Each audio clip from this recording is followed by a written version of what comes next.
It has been suggested that Bob Iger would come to rue the day he went up against Elon Musk.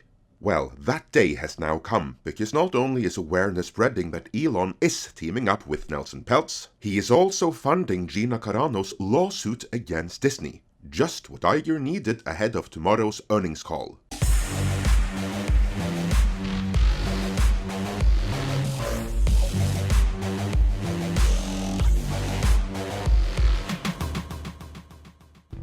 This story is in all the trades, so let's see what Deadline Hollywood has to say about it. Now actually having a bit of fun at Disney's expense, their headline reads, "This is the way. Gina Carano whacks Disney for Mandalorian axing, Elon Musk footing the legal bills." While the story proper reads, "When it comes to fired Mandalorian actress Gina Carano and Elon Musk, revenge against the Walt Disney Company comes cold and takes a bit of time." That's a nice Star Trek reference right there. Revenge is a dish best served cold. Old Klingon proverb, but moving on. 3 years after the ex-MMA fighter was axed by the then Bob Chapek-run media giant for comparing the political climate in America to Yahtzee Germany. By all accounts though, that was a Kathleen Kennedy decision that Bob Chapek never signed off on.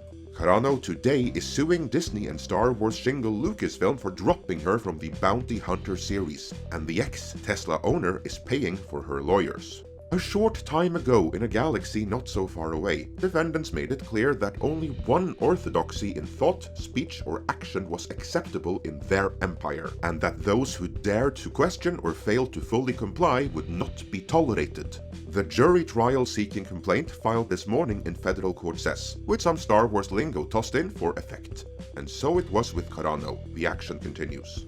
The rule of law still reigns over the defendant's empire, and Carano has returned to demand that they be held accountable for their bullying, discriminatory, and retaliatory actions. Actions that included not only substantial emotional harm, but millions of dollars in lost income, the wrongful discharge and sex discrimination suit adds. Wait, what? Sex discrimination? Yes, this is where it gets good. As well, Carano is seeking to paint the now once again Bob Iger on Disney as having a sexist double standard. Defendants also discriminated against Carano by treating her differently from her male co-stars who also made public political statements on social media, her suit says. Her male co-stars were not disciplined, let alone terminated in a way to destroy their careers, even though some would find their statements abhorrent. And this is exactly true. Pedro Pascal, for instance, made statements that are objectively far more abhorrent, and so have many others in the wider Disney ecosystem. But the ones on the receiving end of their ire were on the conservative side of the political aisle, and so the offending men were able to get away with it. But a woman like Gina Carano was publicly shamed, and that is not going to look good in a court of law. Seeking a slew of damages and a court order to get her Rebel Ranger Cara Dune role back, Carano took to social media Tuesday to amplify her long-delayed legal move. That's interesting and something Jon Favreau should be beyond grateful for. She still wants to come back as Cara Dune. Of course, with her mentor Carl Weathers sadly no longer being with us, and with the damage Kathleen Kennedy has done to the entire Mandoverse ever since the end of The Mandalorian second season, one can ask, what's the point, since it's already dead? But if you're a Star Wars fan looking for a gleam of hope, that is it right there.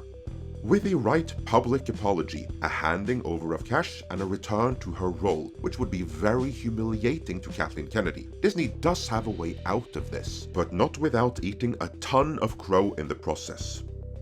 Gina Carano herself spoke out on X, saying, "After my 20 years of building a career from scratch, and during the regime of former Disney CEO Bob Chapek, Lucasfilm made this statement on Twitter, terminating me from The Mandalorian. Gina Carano is not currently employed by Lucasfilm, and there are no plans for her to be in the future. Nevertheless, her social media posts denigrating people based on their cultural and religious identities are abhorrent and unacceptable." Nothing could be further from the truth. The truth is, I was being hunted down from everything I posted to every post I liked because I was not in line with the acceptable narrative of the time. My words were consistently twisted to demonize and dehumanize me as an alt-right-wing extremist. It was a bullying smear campaign aimed at silencing, destroying, and making an example out of me.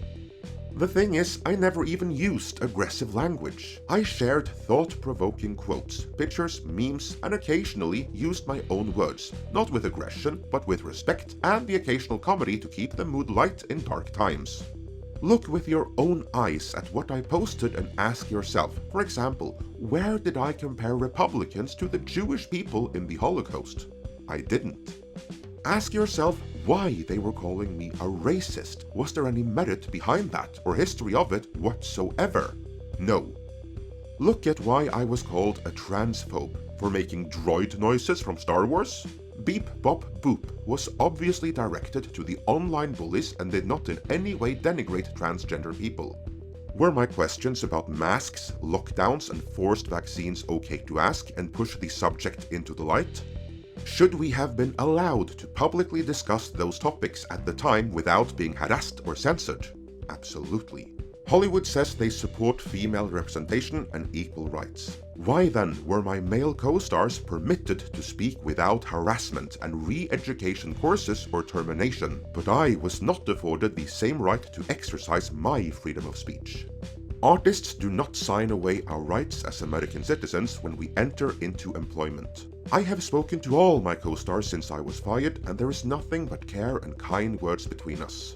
I respect their right to free speech and do not have to think the same on every issue to be their friends and work with them, and I know they feel the same towards me.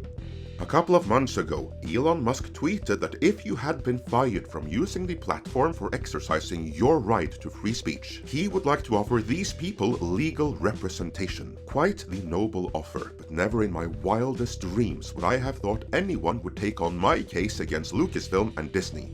Still, I did respond back, I think I qualify, and thousands of people agreed, but I did not expect anything. To my surprise, a few months ago, I received an email from a lawyer who had been hired by X to look into my story and many others. Turns out, after sending them as much information as I could gather these past few months, my now lawyers and X believe wholeheartedly in my case and are moving forward. That, by the way, should worry Disney a great deal. This case has already been vetted, and they wouldn't move forward unless they thought they would win. Carano concludes, I would like to express my deepest gratitude and thank you to Elon Musk and X for giving me an opportunity to bring my case to light. As for me, I would love to pick up where I left off and continue my journey of creating and participating in storytelling, which is my utmost passion and everything I worked so hard for. It has been difficult to move forward with the lies and labels stuck on me, backed and encouraged by the most powerful entertainment company in the world.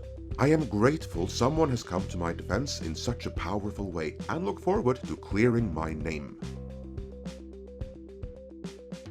In the courts, you can never really tell in advance how things are going to work out, but I got a feeling Disney will want to settle this one out of court as quickly as possible, because if they don't, this one is going to get ugly for them. As Gina Carano herself pointed out in the past, Disney and Lucasfilm had to resort to lies to try to destroy her, while the truth will destroy them. Kudos to Elon Musk, becoming a little bit more like Tony Stark each and every day, only without his vices. Be sure to check out our earlier upload on Elon Musk joining forces against Iger with Nelson Peltz. And of course, let me know your thoughts on all of this in the comments.